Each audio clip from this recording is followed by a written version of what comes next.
Al fondo de la última sala, poco iluminada pero limpia y ordenada, la vitrina mostraba todos aquellos útiles que tanto le llamaban la atención.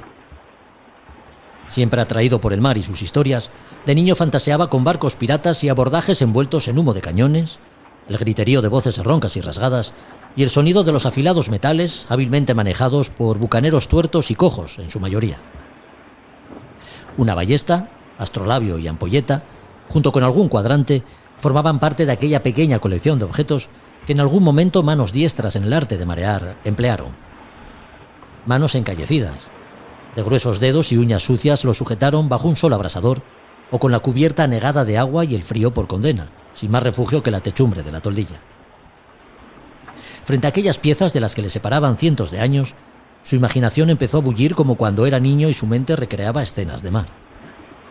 Y cómo sería la comida a bordo, las risas de los tripulantes a medio desdentar, y el miedo que a buen seguro tantas veces sentirían, y las noches, cuando concebir el sueño para quienes no hacían guardia era tarea casi imposible. Los crujidos constantes de la madera, el permanente achique, los olores, toda una época encerrada entre los cristales de aquel expositor. Un mundo de exploraciones y conquistas, de renuncias y padecimientos, de compromisos y lealtades inquebrantables, de pactos sellados con el valor de la palabra. Todo eso se guardaba allí. Entre los muchos visitantes que deambulaban por la sala posando su vista en la multitud de piezas que la adornaban, solo uno, además de él, parecía especialmente interesado en todos aquellos artilugios de navegación. Un tipo no demasiado alto, más bien rechoncho y quemado por el sol, de compacto y voluminoso cabello cano, enmarañado y una pronunciada cojera. Con ojos avispados y cierta melancolía en su mirada, con profundo interés observaba todo lo que aquella vitrina mostraba. De vez en cuando una breve sonrisa asomaba entre la espesura de sus barbas. Objetos, navío antiguo, rezaba la cartela explicativa de la muestra, que al leerla, el hombre no pudo evitar una ruidosa carcajada. Su imaginación nuevamente echó a volar, convirtiendo a aquel enigmático visitante en otro de los viejos piratas de su infancia. A Son de Mar, el podcast para marinos y amantes de la navegación.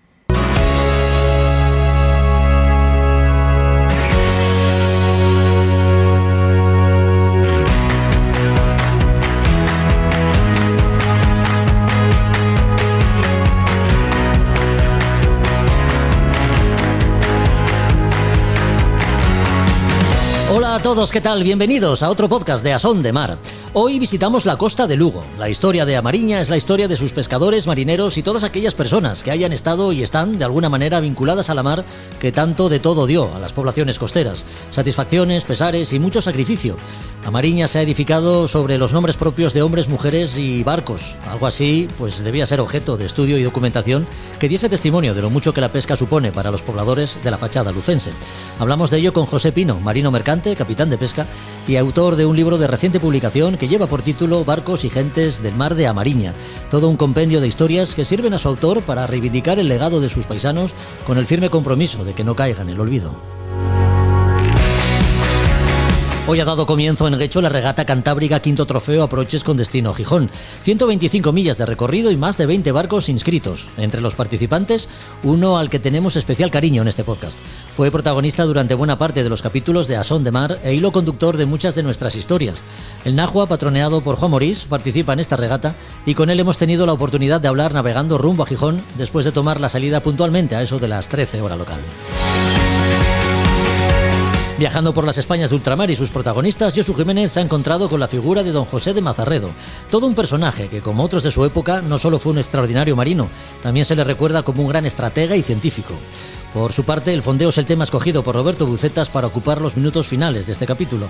Un asunto tan de actualidad, porque ahora estamos en verano y del que hemos querido conocer todos los detalles. Hablamos de anclas idóneos, lugares recomendados y también maniobras.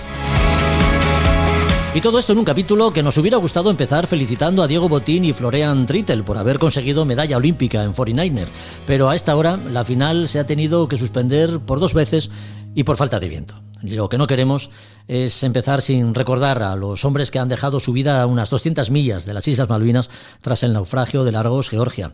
Desde aquí nuestro reconocimiento y admiración también para los supervivientes. A todos ellos dedicamos este capítulo que ya comienza.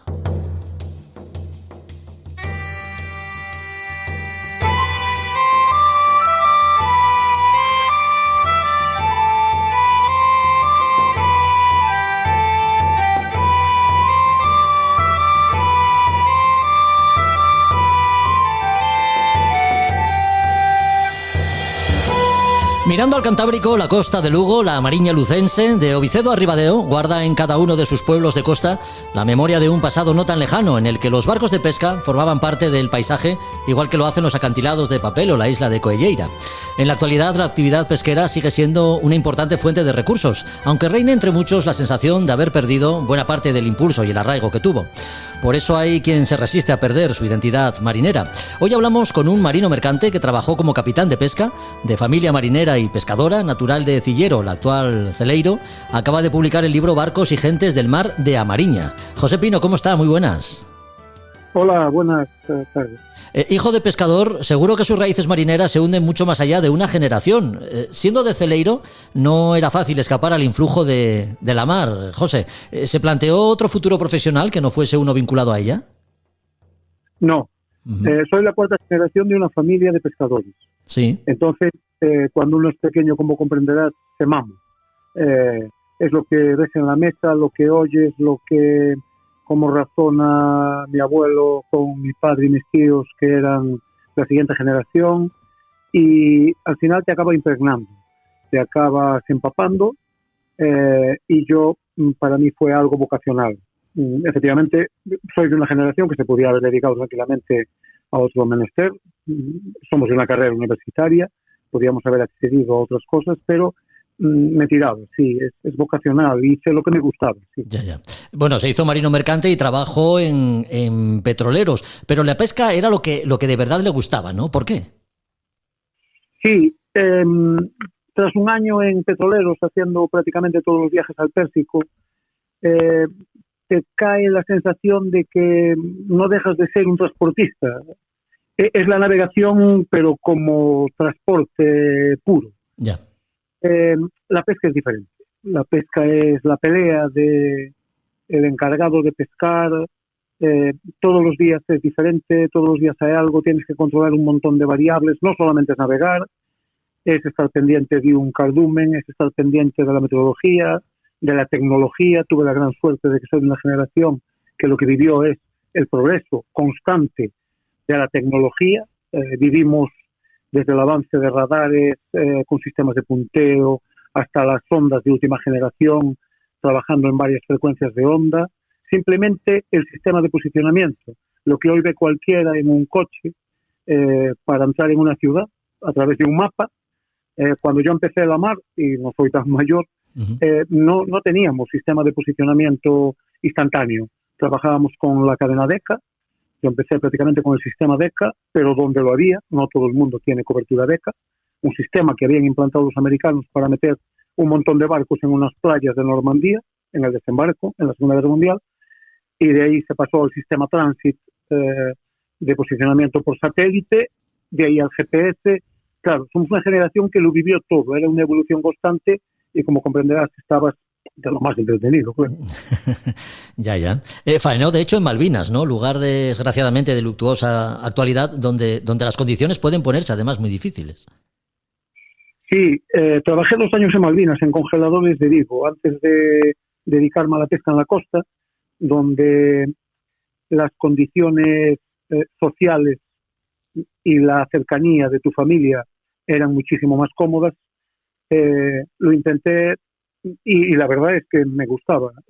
La pesca en Malvinas, a finales de los 80, principios de los 90, cuando teníamos pues flota en Terranova, flota en Sudáfrica, mandamos, fue cuando el boom de descubrimiento de la pesca del calamar en Malvinas. Nos dirigimos un montón de flota que estaba en Sudáfrica, que estaban en otros caladeros. A mí me tocó, me embarqué y fuimos para Malvinas, para la pesquería del calamar. Había un montón de calamar y de pota.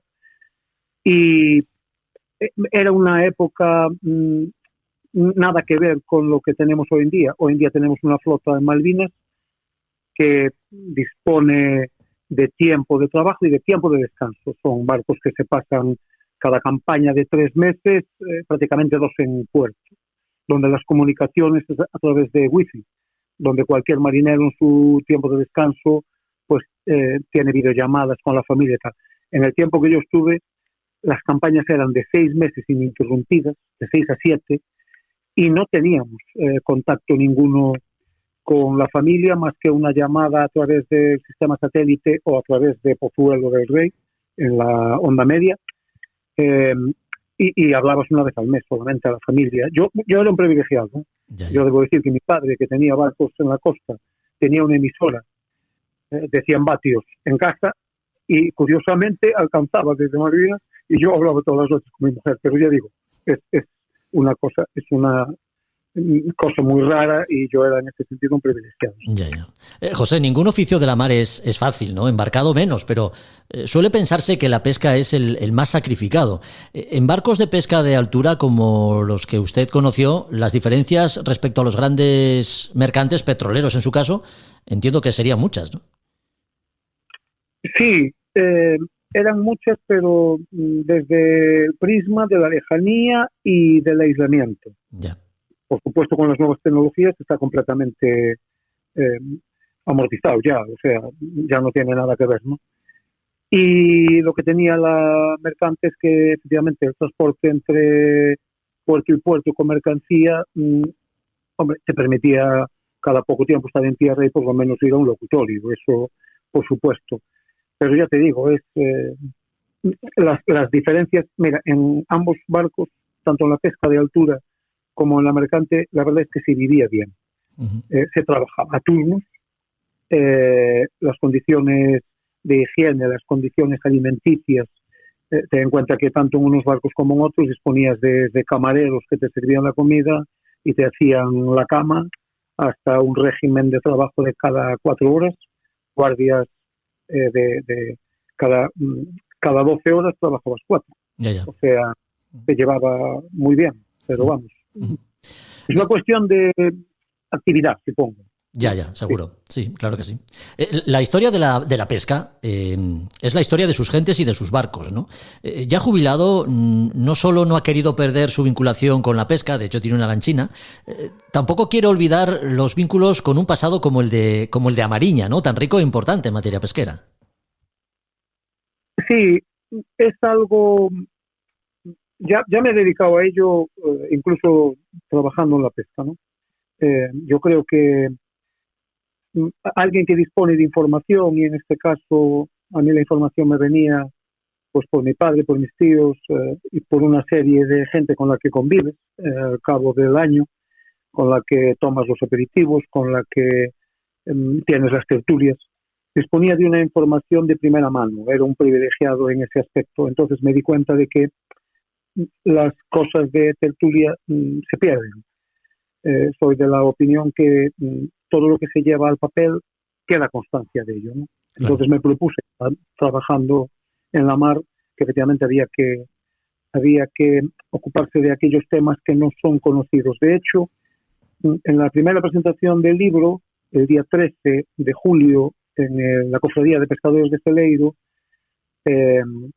donde la presentación corrió a cargo de un par de historiadores, 2 historiadores e investigadores vascos, son conscientes de que sobre este tema es que no hay nada publicado ni nada escrito. Tenemos las publicaciones de gente de lo que son profesores universitarios, pero desde el prisma económico, evolución de la flota desde el prisma económico, todo lo que se descarga, todo lo que se desembarca, cómo progresan los precios, cómo progresan las cantidades. No hay nada hecho desde dentro, no hay nada hecho desde el miramiento del propio sector, de ver cómo evolucionaron los barcos, de hablar de cómo los barcos imprimen la riqueza de todos los puertos pesqueros, no de Amariña solo, sino de todo el Cantábrico. Uh-huh. Todos estamos relacionados.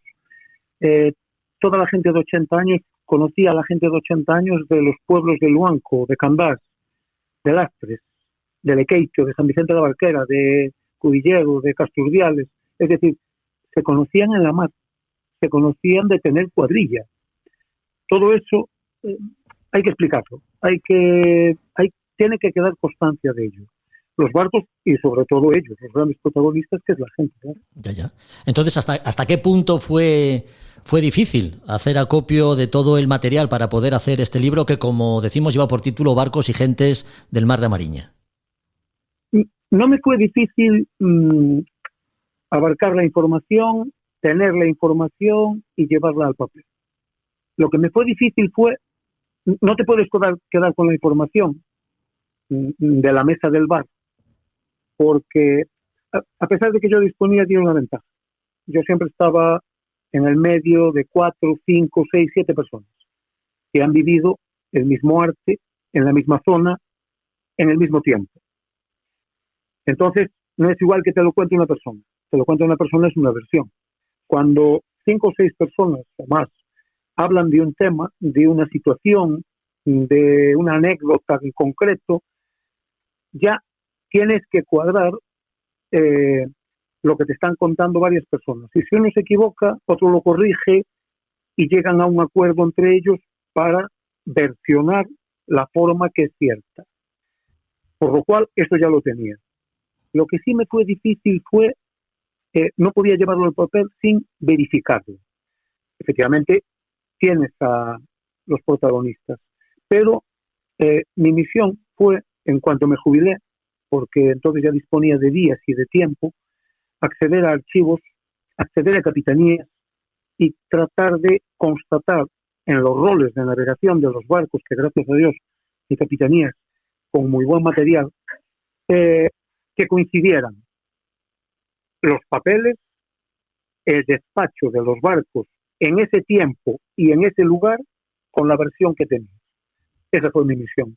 Traté de contrastar la información y efectivamente en el 99% de los casos estaban en lo cierto y eso me permitió disponer de la información que ellos te daban y corroborarlo con fechas, que son las que van en el libro, con lugares, cuando te contaban, por ejemplo, algún acto de confrontación con la flota rusa, que podía trabajar en el Cantábrico hasta las 12 millas, y eran motivos de peleas constantes.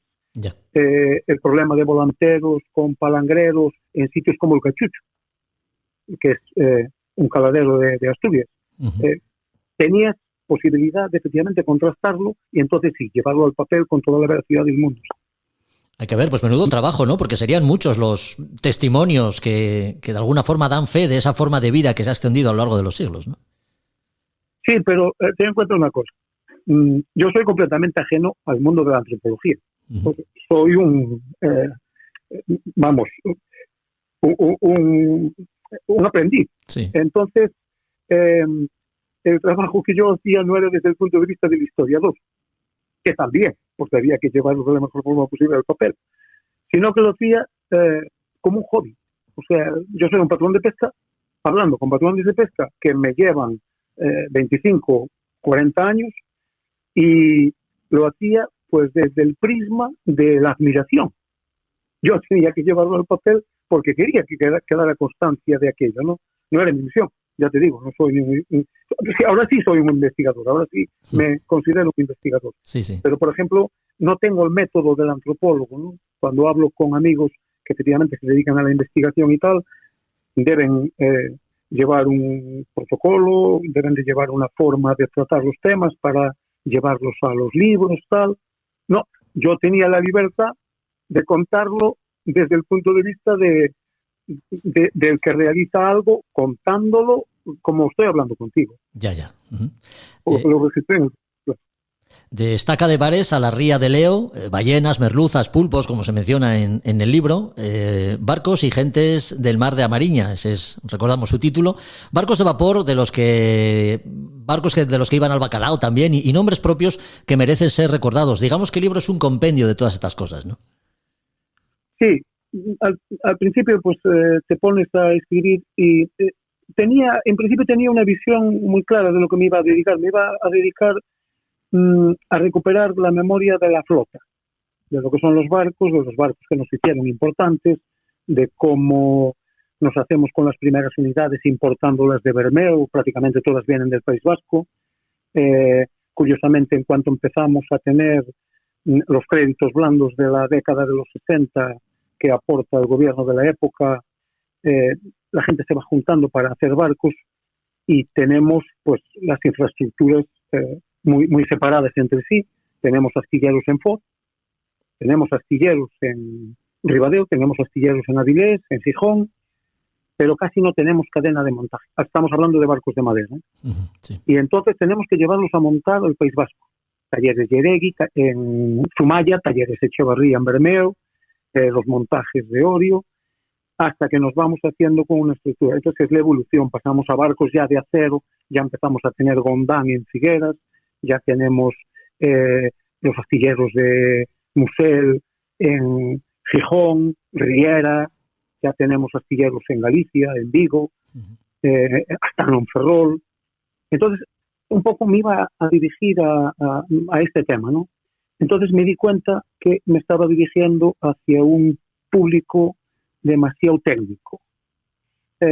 No, tenía que involucrar no solamente la parte material, tenía que meter la parte humana. Claro. Entonces fue donde, a través de la flota, empecé a involucrar a las sagas, a la gente, pero a la gente no solamente al patrón, sino a la gente de cubierta, la gente que va al bacalao de mi pueblo, de todo este entorno de Amariña. No son gente que tenga un título, no son titulados, no fueron patrones, ¿no? Sin embargo, es gente muy espabilada, con muy buena mano, es muy buena mano de obra, desde el puesto de contramaestre, a saladores, a tronchadores, a rederos, y por ejemplo, en la pesquería del bacalao, el compendio es de gente raza, de gente de cubierta. Por supuesto, claro, luego vas contemplando gente que fueron pioneros, pero ya mandando barcos y ya pescando, y me ocupo de la saga. Sí, me dediqué a Mariña, pero ya te digo, el Cantábrico está todo completamente relacionado entre sí, y hablar de Amariña es igual que hablar del litoral, pues entre Cudillero y Lastres, o igual que hablar del norte de Cantabria y, por supuesto, el País Vasco, que es posiblemente con qué más nos hermanamos todo el Cantábrico, porque es donde surgen todas las evoluciones. Ya. En el Cantábrico corren del este hacia el oeste. Sí, entonces, inequívocamente, siempre dependemos de lo que los vascos meten al mundo de la pesca. Todas esas evoluciones, ya te digo, los primeros barcos de flota son importados, son lo que ellos nos van, de los que se van deshaciendo, para ellos progresar en mejoría de flota. Nosotros lo vamos cogiendo. Sí, es verdad, debo decir que hay una época, a mediados de los 70, que es el boom de la construcción naval, 75 al 77, se construyen un montón de barcos, ya nos pasamos al acero, donde las comunidades del oeste cantábrico, tanto Asturias como Galicia, nos equiparamos al vasco. Ya estamos a su nivel. ¿Qué pasa? Que hay una evolución de las pesquerías. En Galicia nos dedicamos a las aguas comunitarias, que nos hacen abandonar lo que es la pesca de bocart y de bonito, por ejemplo. Nos pasamos prácticamente a la merluza. Ya.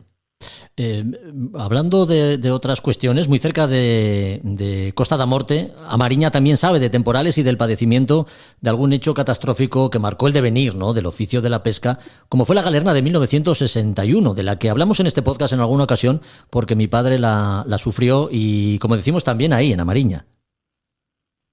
Sí, la galerna del 61, mira, todas las comunidades marineras, todas, y en esto los portugueses y los españoles somos prácticamente iguales, porque provenimos de una cultura religiosa cristiana. Sí. Todos los pueblos del litoral rendimos mucho homenaje a la propia gente del mar. Pero cada vez que perdemos a alguien, cada vez que perdemos activos, cada vez que perdemos un hombre, somos una comunidad muy particular, porque nos rebelamos al hecho de perder el cuerpo en el mar. Nosotros, a los gallegos, nos pasa enormemente, ya digo que igual a los portugueses, no somos capaces de tirar flores al mar. Queremos al muerto en el cementerio, queremos ir a rezarle, queremos saber dónde está. Esto choca continuamente con países que se dedican al mar, que hoy en día son grandes potencias, como son los nórdicos y los anglosajones. Leía por la mañana, estaba indignada la familia de los que perdieron la vida en el Argos Georgia, recientemente en Malvinas, porque tardaban 15 días en mandar a la gente, en mandar los cadáveres desde Malvinas. Eso nosotros no lo concebimos.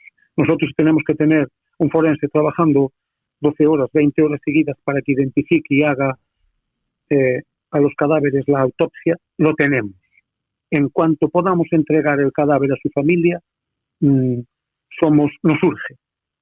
Esto ya te digo, no es lo normal en estos países. Sí. Todos los pueblos marineros acabamos pagando, por desgracia, el tributo de los tiempos, de la meteorología adversa, porque vivimos continuamente, toda la vida, todo el año, toda la historia, vivimos en un clima, vivimos en un medio muy hostil, tremendamente hostil. Eso es lo que lo hace duro. Y lo que no nos distingue de los accidentes de la minería o de los accidentes de la construcción en otros pueblos que se dediquen mayoritariamente a eso, ¿no? La Galerna del 61 para un pueblo como Celeiro fue tremenda. Somos un pueblo que nunca pasó de 2.000 habitantes, 1.800, 2.000, bailamos siempre. Entonces perder, por supuesto, 2.000 personas que no se dedican todas a la mar, pero sí la gran mayoría. Un pueblo como Celeiro que pierda 38 hombres en una galerna en un tiempo que no teníamos para pronosticar lo que se nos lo que íbamos a tener de tiempo atmosférico. Es más, en pleno julio, en verano. Y no son 38 hombres, son 38 familias. Y eso es muy duro. Para un pueblo pequeño es terrible, es tremendo. Uh-huh. Es una realidad.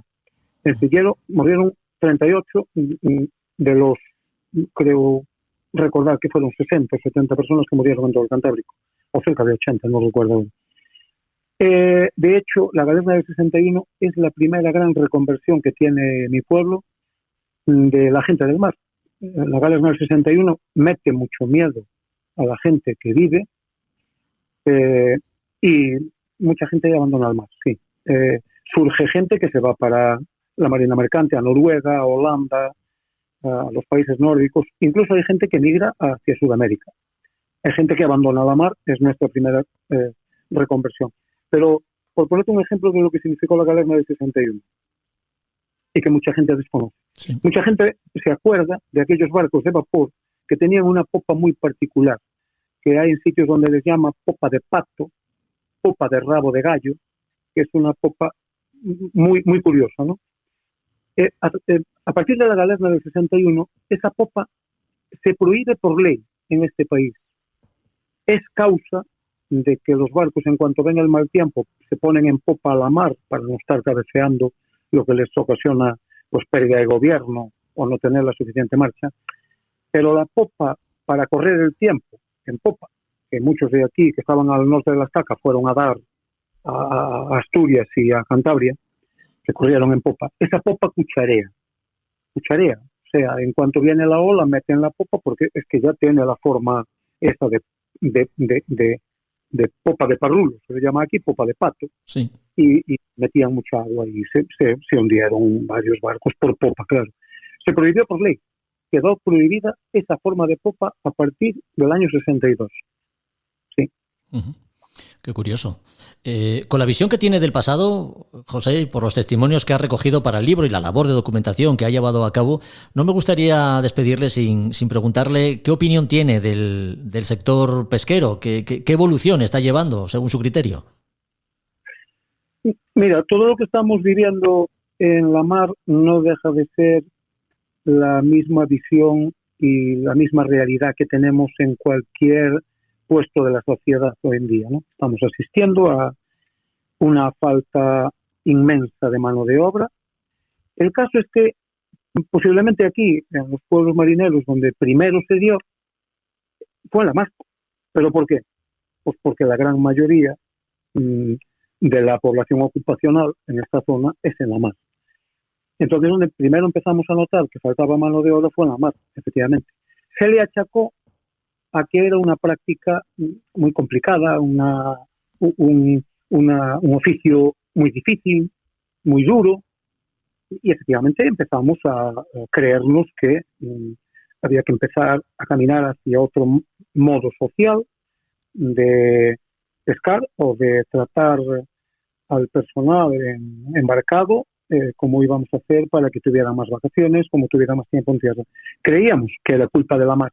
Luego, con el cabo de los años, nos fuimos dando cuenta de que pasa en la mar, pasa en la hostelería, pasa en la construcción, pasa en el monte, pasa absolutamente en todos los sitios. Es un problema demográfico, no nacen niños, y en este país tenemos una tasa de natalidad nefasta, y inequívocamente vamos a tener que hacer por emplear mano de obra extranjera, como llevamos años aquí haciéndolo, ¿no? No va a quedar más remedio, si no es imposible mantener esta ocupación. A esto hay que sumarle que la bonanza económica hizo que la apertura de gente y acceso a las universidades fuera mayor. Pasamos de que los trabajos que haría en cada zona fueran ocupados por gente de la zona, porque ya lo tenías aquí, porque ya era conocido, porque en tu casa se hablaba de eso y tú veías las empresas que estaban en tu entorno. Pasamos a una apertura manifiesta. Hoy los grados, las carreras universitarias, los máster, incluso la demanda de trabajo en el extranjero hacia titulados de cualquier tipo de carrera española es cada vez mayor, porque la preparación de la gente de este país, gracias a Dios, es muy buena. A nivel ingeniería, a nivel carreras nuevas, y pasamos de no tener mano de obra a no tener titulados. Y claro, la mano de obra puede recurrir a ella de cualquier país, no los titulados. No todo el mundo puede homologar los títulos de la mar en este país, que me imagino que será una de la siguiente vuelta de tuerca, irá encaminado a eso. Toda la vida, todos los puestos, y sobre todo la pesca, porque la pesca fue siempre así, es una historia de dientes de sierra. Y ahora mismo estamos en una época de bajón, donde posiblemente habrá que adaptarse, donde seguramente quedarán los que sean capaces de hacerse con tripulaciones, de mimarlas hasta el extremo, de hacerlas partícipes de que puedan estar en el puesto de trabajo con una mayor dedicación social, con que puedan compaginar con su vida particular el trabajo en la mar, con un sistema de relevos o con un sistema, porque los sueldos son buenos. O sea, los sueldos ahora mismo de la flota son buenos sueldos. Eso es algo donde muchas veces es la gran incógnita. Sabemos lo que gana un ingeniero de telecomunicaciones, pero si le preguntas a alguien no sabe lo que gana un patrón de pesca, ni sabe lo que gana un primer motorista. Hoy un patrón de pesca, que no hace falta ser como antiguamente un gran destacado, tiene un sueldo de primer ministro. Los motoristas, que hay muy poquitos, prácticamente los están fichando con cheque en blanco. Hoy un motorista de un barco de cierto porte está ganando lo que él quiere, lo que él le pida al armador, prácticamente. La gente debe darse cuenta de que el acceso a la mar es muy fácil, a las titulaciones pesqueras es muy sencillo. Sacar un título hoy para la mar no es tan complicado, no es más difícil que quitarse el carnet de conducir. Y sin embargo falta el espíritu que desapareció a través de generaciones. Es una pena, porque es una gran salida. En un país que tiene 3 millones de habitantes, no puede permitirse el lujo de que los sectores primarios se queden sin ocupación. Es terrible, es tremendo. Pues dicho queda. Barcos y gentes del mar de Amariña es el título de este interesante libro, crónica de un sector, el de la pesca, que a través de sus protagonistas recupera la memoria y se proyecta al futuro con sus testimonios, los recogidos por su autor, capitán de pesca, pescador vocacional y ahora guardián de la memoria de sus paisanos de Amariña. Así es, José Pino, con quien hemos hablado estos minutos. Gracias, José, por la compañía, ha sido un placer. Muchas gracias a vosotros, es un placer para mí también.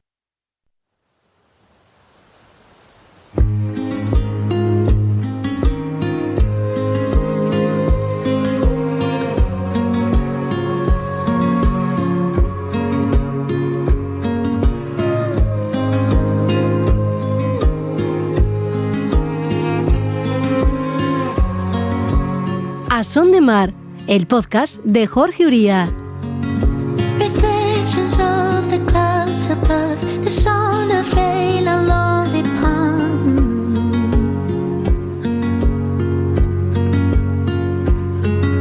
The grass that grows beneath my feet, I close my eyes, the hum of bees. I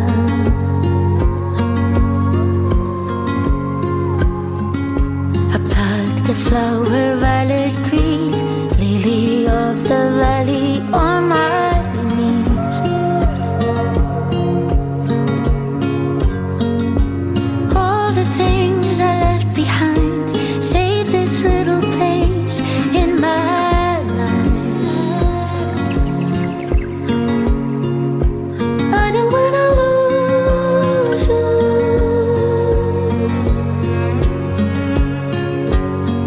It's too soon. I don't wanna lose you. It's too soon. La regata cantábrica, quinto trofeo Aproches, se está disputando en este momento. A las 13 horas tuvo lugar la salida en Guecho para cubrir las 125 millas que separan esta localidad vizcaína de Gijón. Entre los barcos que se encuentran en regata está el Nahua. De momento encabeza la flota el Taxus Medio Ambiente, navegando a una media de unos 5 nudos. Así que saludamos a Juan Morís como patrón del Nahua. ¿Qué tal, Juan? ¿Cómo estás? Muy buenas. Hola Jorge, buenas tardes. Oye, Aquí estamos navegando rumbo a Gijón. Lo sé. Hace solo unas horas que empezó la regata. ¿Qué tal la salida? ¿Cómo fue?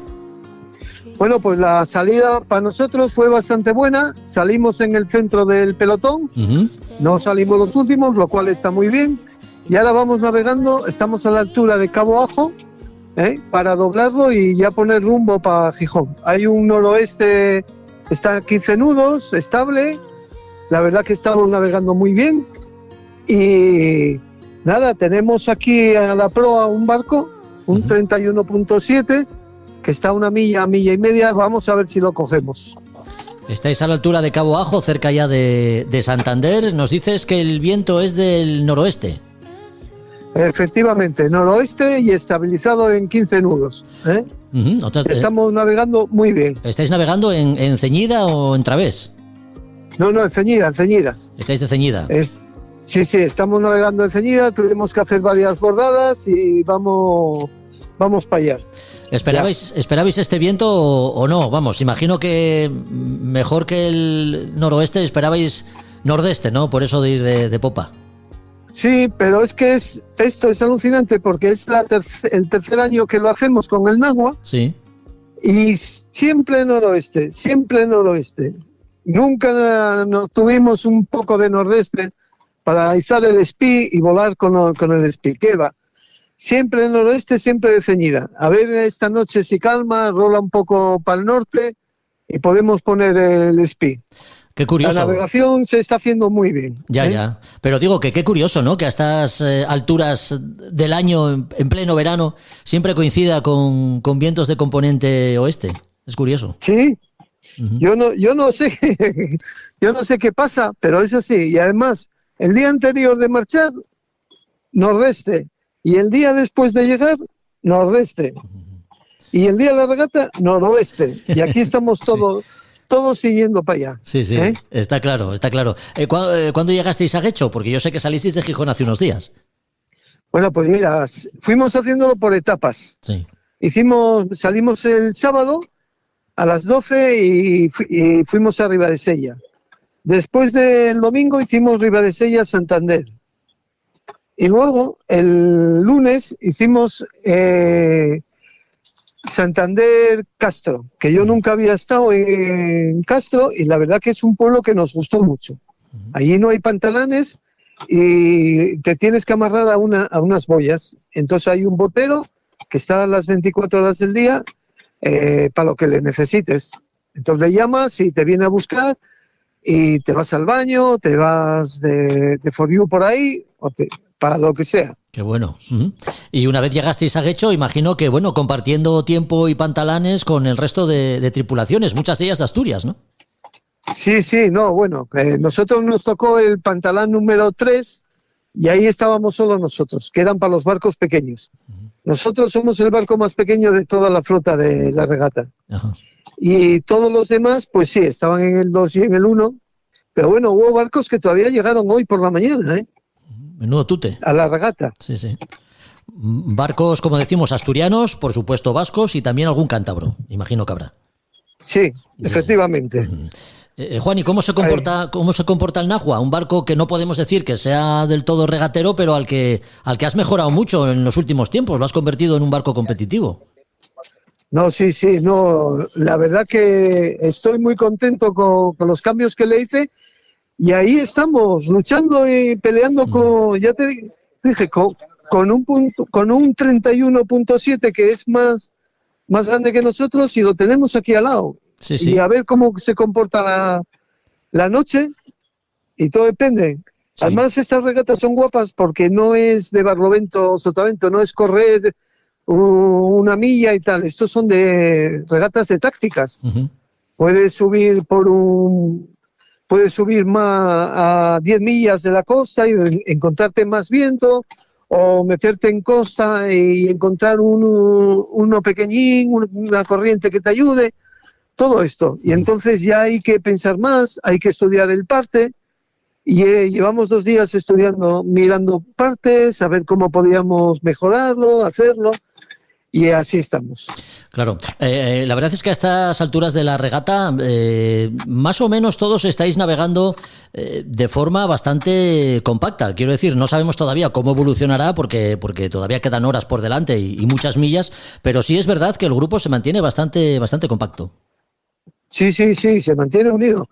Tú fíjate que el Taxus, que es el barco que más corre y que más anda, que está el primero, sí, está a 15 millas nuestro, que tampoco te creas que es mucha distancia.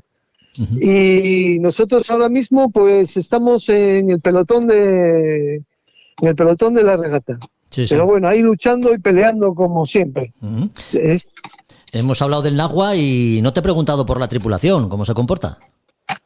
No, la tripulación se está convirtiendo muy bien. La verdad, se está comportando fenomenalmente. Estamos todos aquí y encima ahora que nos dimos cuenta del barco hecho, nos da moral para seguir luchando.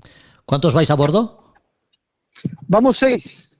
Bueno, no son un mal número. Los mismos que está despachado el barco. Muy bien. Y 6 aquí son necesarios, porque es una regata muy dura,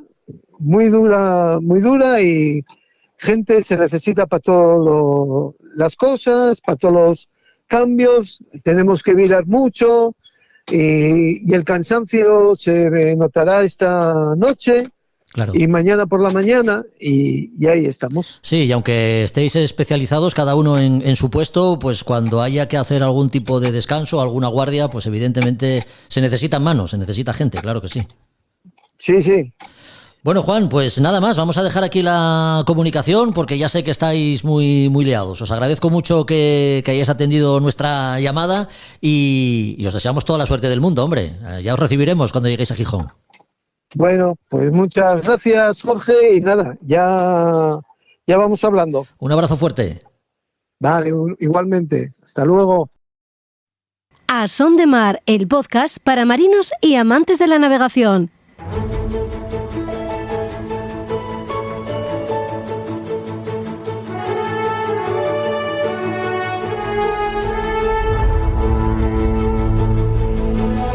Los instrumentos no funcionan y las cartas de navegación no parecen del todo fiables. ¿Será que estamos entrando en otra dimensión? Es lo que puede pasar cuando ponemos la proa al pasado para navegar por las Españas de ultramar y sus exploraciones.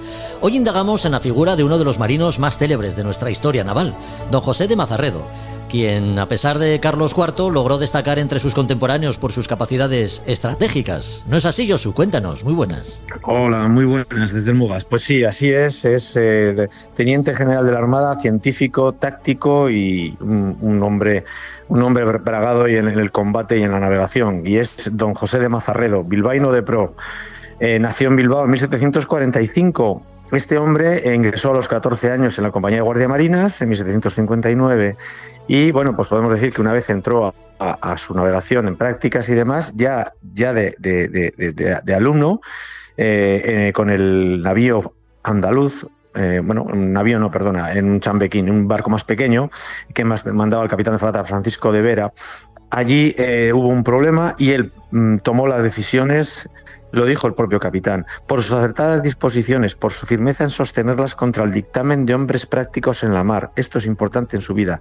Él siempre, si tenía claro algo, no se iba a arredrar. Y por su osadía en embarcarse de noche en un bote pequeño en medio de un fuerte temporal, para recoger la lancha perdida y tratar de salvar el buque, logró al menos poner a salvo a toda la tripulación de 300 hombres. Es decir, este hombre ya se iba marcando con su iniciativa.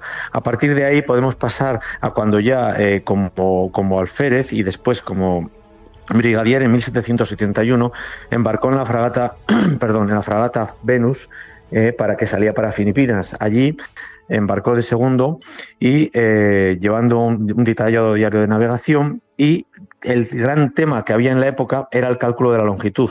Si alguno ha leído el libro de Saba, el tema del cálculo de la longitud, los cronómetros y demás, en este caso él trató de investigar y cómo conseguir la longitud calculando la distancia de la Luna a una estrella concreta.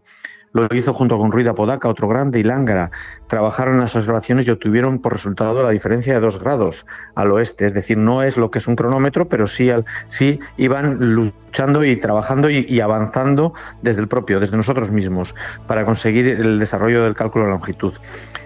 Así estuvo, llegaron con exactitud al Cabo Buena Esperanza, etcétera, y fueron y volvieron. Al siguiente, en 1733, hizo otro viaje científico, esta vez para calcular también con todos los procedimientos de navegación, para calcular la longitud. Lo mismo, también funcionó bastante bien.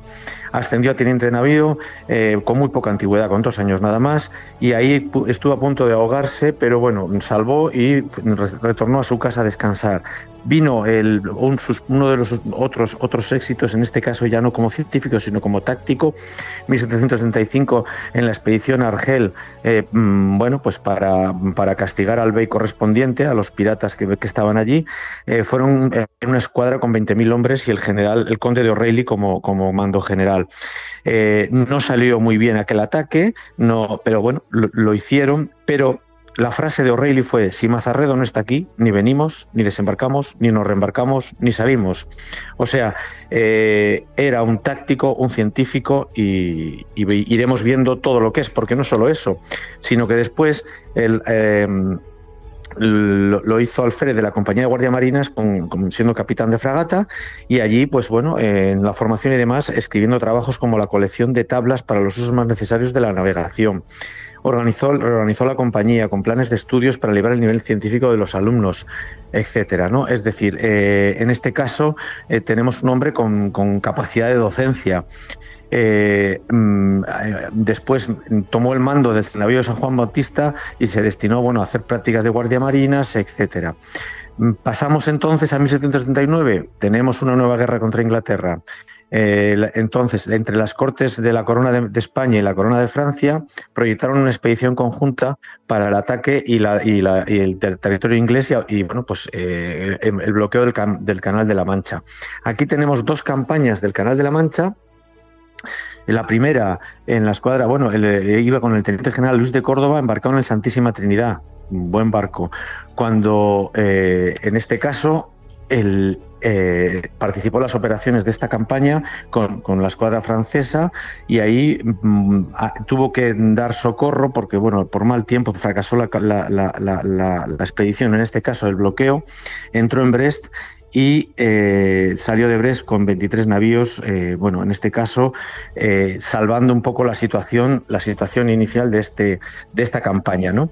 Y volvió a Cádiz. Se le nombró mayor general de esta escuadra después.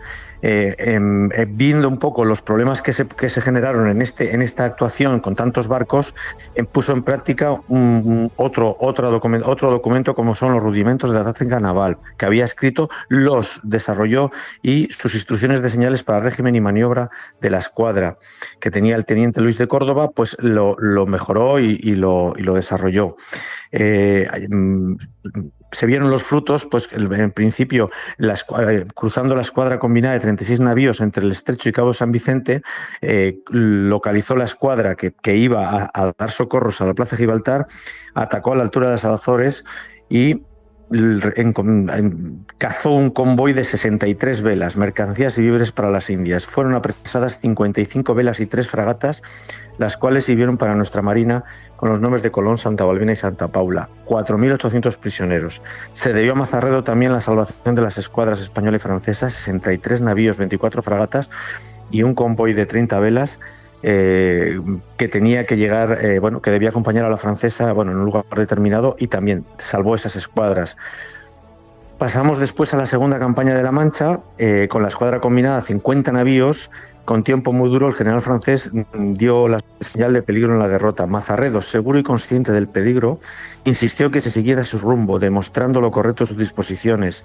Y después el francés dijo: yo iba a perder una armada que el señor Mazarredo salvó. Terminada esa campaña, después de masacrar un poco a los britanos, la escuadra francesa se dirigió a Brest y la española a Cádiz. Los ingleses, en principio, hubo un ataque donde en la escuadra que bloqueaba Gibraltar estuvo en la escuadra que bloqueaba Gibraltar para intentar los socorros ingleses del Peñón, estuvo en el ataque de las flotantes y en el combate contra el almirante Howe en 1782. Los ingleses se retiraron en las 5 horas que duró el combate y Mazarredo dio pruebas de valor y serenidad. Digamos que hasta aquí, 1782, 1783, 85, nuestro Mazarredo, porque ahí acaba con la paz de Versalles en el 1783, se asciende a jefe de escuadra y es cuando ya Mazarredo tiene la capacidad. Ya era científico, táctico, pero ahora ya además era un gran... tenía un cargo muy importante. Aquí es donde a los 44 años le ascienden a teniente general, que después estuvo desempeñando hasta el final de sus tiempos, redactó las ordenanzas generales de la Armada y, en principio, ya embarcó en Cádiz arbolando la insignia del navío Conde de la Regla para una expedición por la cuestión de Nootka, Vancouver, que lo hablé la semana pasada. Es decir, aquí teníamos el problema que íbamos a entrar en guerra contra los britanos por la costa norte de Canadá, pero al final, en principio, todo eso estábamos con la guerra, empezó la guerra de la una serie de guerras otra vez en España, en Europa, y Mazarredo regresó. Se regresó y en principio, terminó una de las obras mejores de su tiempo en 1793, como fueron las ordenanzas. A partir de aquí, pasamos la semana que viene a hablar un poco de todo lo que conlleva la guerra de la Convención, de todo lo que lleva la batalla de San Vicente, etcétera, y sus decisiones de un hombre que siempre fue leal, pero nunca fiel, porque es el problema que tuvo y que ha tenido siempre este país, que quieren fieles y no leales, y este hombre fue leal a sus principios y ya contaré un poco cómo salvó Cádiz y cómo pudo haber vencido en San Vicente y cómo pudo haber vencido, o al menos no combatido, porque fue un error, en Trafalgar. Y esto es un poco la historia de Mazarredo, don José. Pues sí, hombre decidido y con las cosas claras. Un líder que ejerció como tal entre las dotaciones de su época como militar y también científico. Un gran marino, del que, como dices, Josu, nos han quedado muchas cosas por saber. Así que, nada, te emplazamos al próximo podcast, ¿de acuerdo? Muy bien. Un abrazo. Muy bien a todos. Adiós, adiós. Venga, gracias. A Son de Mar, el podcast de Jorge Uría.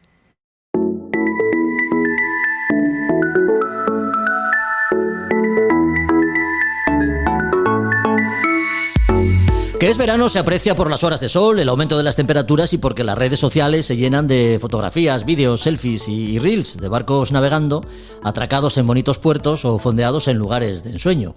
Y de eso vamos a hablar los próximos minutos, de fondeos, enclaves, maniobras, anclas. Roberto Bucetas, ¿qué tal? Muy buenas. ¿Qué tal, Jorge? Buenos días. Bueno, empezamos, pues, si te parece, hablando de anclas, ¿no? Sabemos que hay varios tipos. ¿De qué depende la elección? Cuéntanos.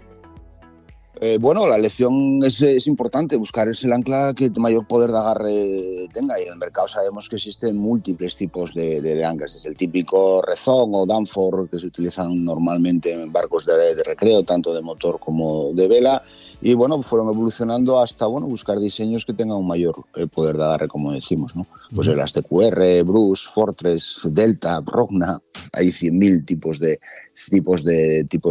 anclas, ¿no? Entonces, hay que buscar una que sea, que tenga un buen agarre, ¿no? Y también del tipo de barco de que se trate, ¿no? Y la disponibilidad y disposición que tengamos en la caja de cadenas y el tamaño que tengamos. Es decir, podemos decir que también el ancla y la línea de fondeo y el equipo de fondeo que tengamos a bordo está regulado por una normativa, y podemos decir que el ancla es un equipo de seguridad más del barco, porque está regulado en ese Real Decreto que siempre hablamos de él, que es todo el equipo de seguridad de los barcos de recreo, ¿no? Claro. Y así nos dice que tenemos que tener un peso mínimo para un ancla, tenemos que tener un diámetro de cadena establecido, y en el caso de que tengamos línea de fondeo mixta, tenemos que tener un cabo, y el cabo tiene que tener un determinado diámetro. Bueno, en cuanto a longitud, nos dice que la línea de fondeo tiene que tener 5 veces lo que es la eslora de la embarcación como mínimo. Entonces, bueno, a veces dices tú, eso puede ser poco, es un barco de 8 metros, de 5 veces, 40 metros, pues a veces depende dónde vayamos a fondear, pues no parece que sea mucha longitud. Habrá que adaptarlo a las necesidades que posteriormente tengamos nosotros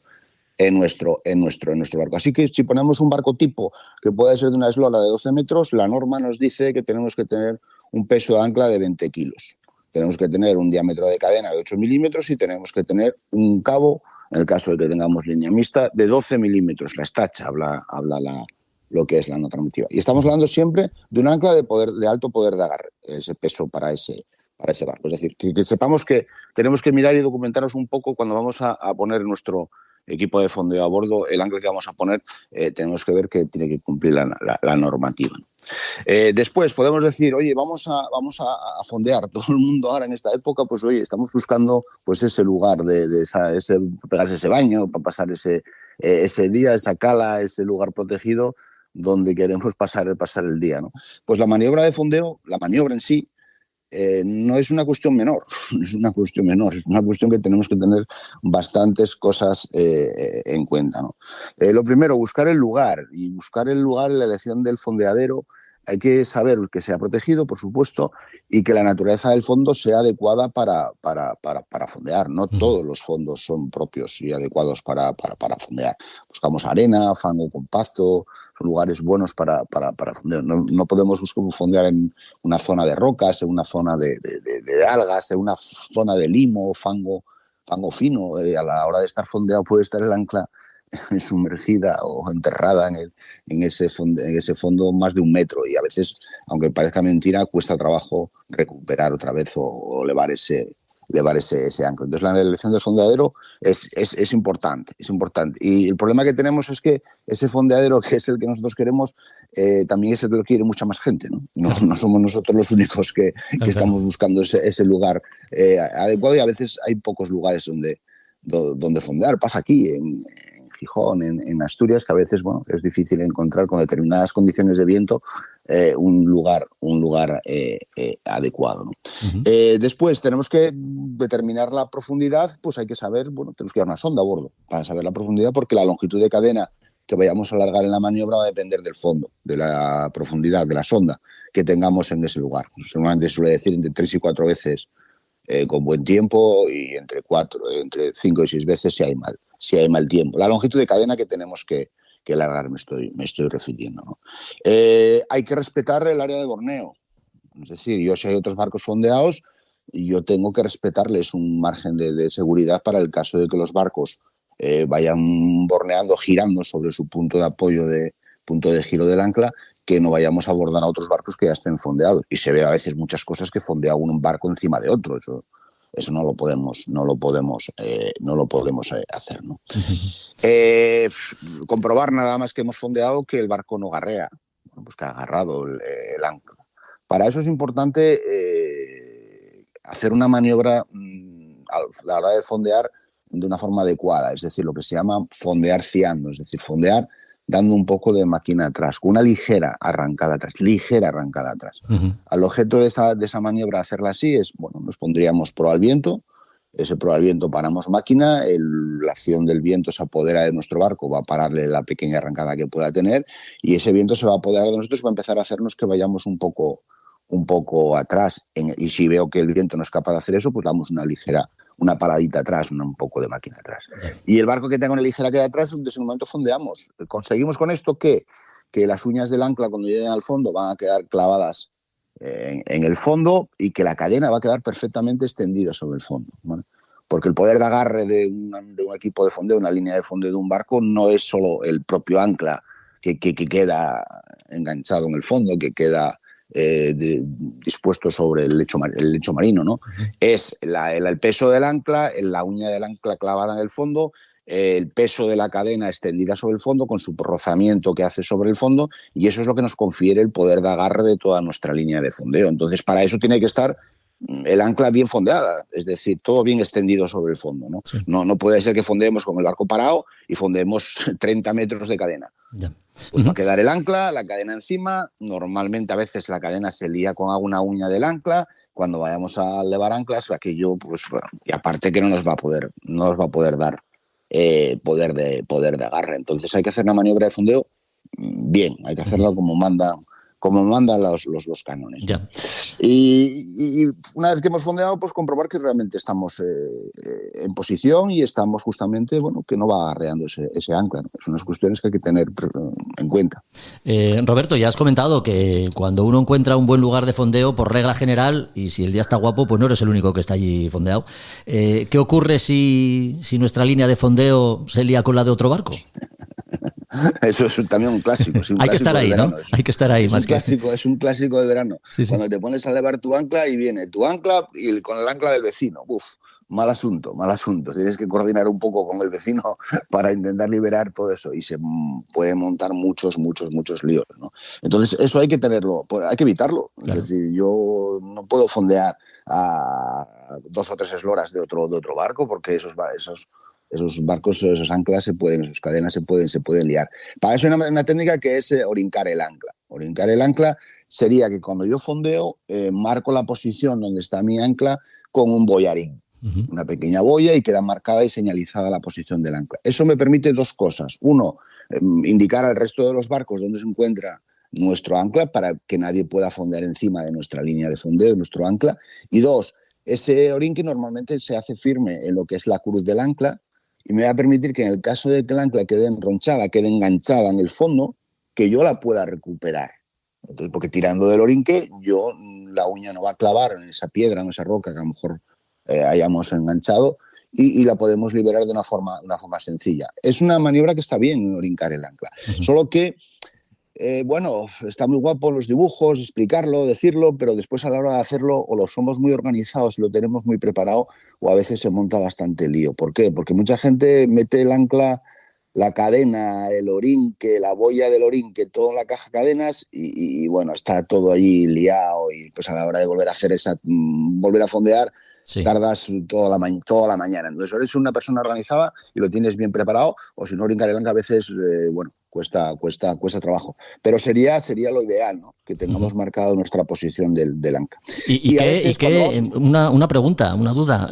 ¿Qué longitud debe tener el cabo de esa boya del orinque en función a la profundidad que tengamos? Sí, lógicamente la profundidad no debe ser mucho más, no tener mucha más longitud que la sonda, al objeto de que no esté por ahí, claro. Pues que la lleve el viento derivando y no te está señalizando la posición real donde se encuentra.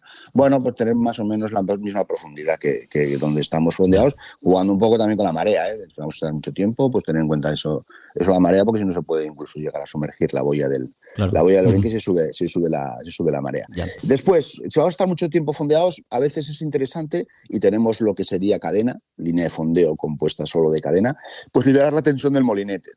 Toda la tensión del tal desplazamiento y peso del barco va a recaer sobre el molinete, pues muchas veces con un pequeño cabo, con un estrobo y un mosquetón, hacemos firme la cadena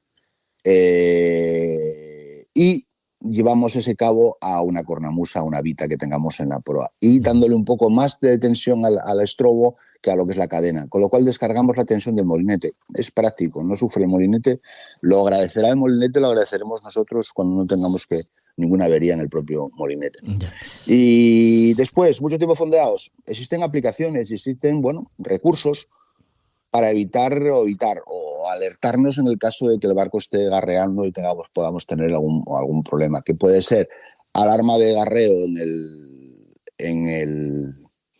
de borneo y de garreo en el GPS. Marcamos la posición cuando fondeamos, le damos a la posición de fondeo en el GPS, nos posiciona y nos almacena y nos coge esa posición de donde hemos fondeado el ancla, le decimos la longitud de cadena que hemos largado, 20, 30, 40, 50 metros. El GPS calcula todo el área de borneo que podemos realizar con esa longitud de cadena y ese punto de fondeo. y si una posición del GPS no sale dentro de esa circunferencia, dentro de ese área de Borneo, me salta una alarma. Me garantiza de que si estamos garreando, me avisa el GPS. Y eso lo podemos conjugar también con una alarma de baja profundidad en la sonda. Es decir, yo fondeo a 10 metros de profundidad, yo le fijo una alarma de baja profundidad en la sonda de 8 metros. Sí. Y si la sonda en algún momento baja de los 8 metros, bueno, teniendo en cuenta el recorrido de la marea y todas esas cosas, ¿no? Si baja de esos 8 metros, bueno, pues que me salte la alarma y me avise de que, oye, la profundidad está disminuyendo. ¿Por qué puede disminuir la profundidad? Pues disminuye porque estamos acercándonos a tierra. Y si nos estamos acercando a tierra, disminuye la sonda, pues me avisa la sonda. Bueno, son aplicaciones o son recursos que podemos tener para que, bueno, estar más tranquilos fondeando, a lo mejor que tenemos que pasar una noche en un fondeadero y poder, bueno, estar descansando de una forma un poco más tranquila, ¿no? Sí, y porque además hay que tener en cuenta que los derroteros y guías suelen informarnos de los lugares idóneos para un buen fondeo. Lo que no pueden es asegurarnos las condiciones meteorológicas, ¿no? En función de las cuales, pues también hacer fondo puede convertirse en una maniobra complicada o hacer nuestra estancia incómoda, ¿no? Sí, por supuesto. Aquí, por ejemplo, esta semana yo estaba fondeando en un lugar aquí protegido en la bahía de Gijón, sí, y estaba soplando nordeste, pero había aviso de que iba a rolar al sur. Pues entonces cuando fondees, bueno, sí, vas a fondear pro al viento y vas a estar en una posición correcta, protegida, muy cerca a lo mejor de lo que sería un espigón, una escollera. Pero ten en cuenta que si rola al sur, pues el barco va a cambiar, va a bornear, y a lo mejor la distancia que has mantenido de resguardo a otro barco, a otro lugar de la costa, tienes que tenerlo presente. Y bueno, y tienes que estar protegido de las condiciones meteorológicas que te vas a encontrar y la previsión que vas a tener. Sí, no es una cosa menor el fondear. Y muchas veces pues no lo tenemos en cuenta. Llegamos a cualquier sitio, la gente llega a cualquier sitio y tira, por decirlo coloquialmente, tira el ancla y sin más. Y bueno, no, requiere una cierta técnica, una cierta maniobra y tener en cuenta una serie de cuestiones que pueden hacernos que tengamos una tarde sin contratiempos y sin ningún tipo de problema. Y el ancla es un equipo de seguridad, no simplemente para fondear, para pegarse un baño por el verano. El ancla es que si yo tengo un problema a bordo, tengo que tener un ancla y una línea de fondeo que tenga poder de agarre suficiente para yo poder inmovilizar el barco en esa situación para solventar ese problema. Se me para la máquina, pues bueno, lo que tengo que hacer es fondear, bueno, que estemos cerca de costa y el barco pueda correr algún tipo de riesgo. Pues tengo que fondear y tengo que tener un ancla que sea capaz y tenga poder de agarre suficiente para aguantar ese barco ahí mientras puedo solventar ese problema, un fallo mecánico, un fallo en el sistema de gobierno. A mí me hace mucha gracia los aficionados al tema de la vela y las regatas, obsesionados con el peso, y veo por los pantalanes anclas que quedan en el pantalán. Y digo yo, ¿pero dónde vamos? ¿Dónde vamos? Ya. Ese barco tiene cualquier problema, aunque solo sea, se cae el viento y no hay viento y a lo mejor tenemos un problema mecánico de cualquier tipo y no tengo un ancla mínimo para poder fondear. Entonces, no, el ancla es un equipo de seguridad a bordo, no es un elemento del barco para fondear el verano para pegarme un baño. Hay que tener conscientes, claro eso. Pues eso, que debes fondear pensando que has de elevar, dice el sabio refranero.